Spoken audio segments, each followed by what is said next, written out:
สำหรับมื้อนี้แมนจะพาทุกคนมารับชมบรรยากาศชมวิวสวยงามเขตบันดอนขึ้นไปหาห้วยไซน้อยเนาะจะเป็นเขตทงเพียงกว้างสวยสะออนตาเนาะ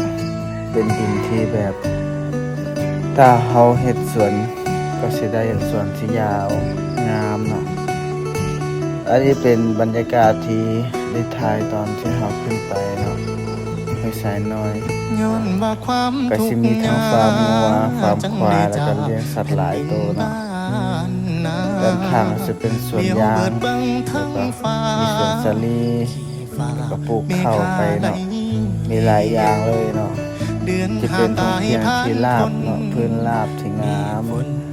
มีภูเขาแนวตั้งมีหมอกสวยสะออนตาเนาะคือแบบเบิ่งมันก็งามเนาะ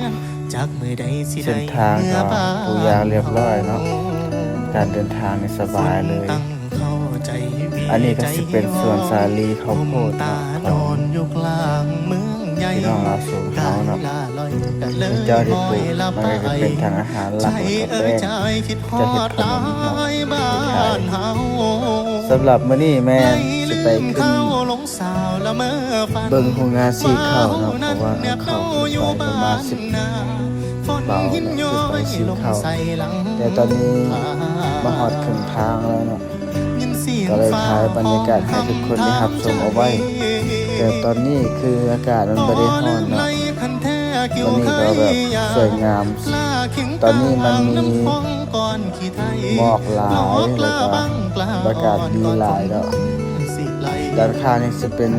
ฟาร์มงัวเลยเนาะจะก็สิเลี้ยงแบบนี้เลยมัดแบบนี้แล้วก็เลี้ยงมันก็สิมีภูเขาจะตั้งอยู่ปูนเนาะมีเมฆเกาะสวยงามหลายบรรยากาศดีหลายสำหรับมื้อนี้แม่ก็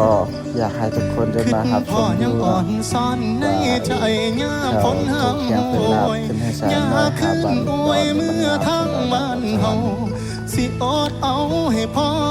อีด้านเทิงหันก็สิเป็นปลูกข้าวเนาะแล้วก็จะปลูกข้าวสักข้าวมันจะเป็นแบบนี้เลยเนาะงามสองตาเลยเนาะข้าวเขางามเนาะอันนี้ก็คือแบบบรรยากาศชิวๆเนาะ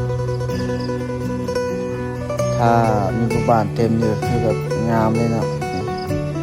เอาไปสิฮอดห้วยทรายน้อยแล้วนะผ่านจุดนี้เราก็จะขึ้นฮอดห้วยทรายน้อยสำเร็จแล้วนะ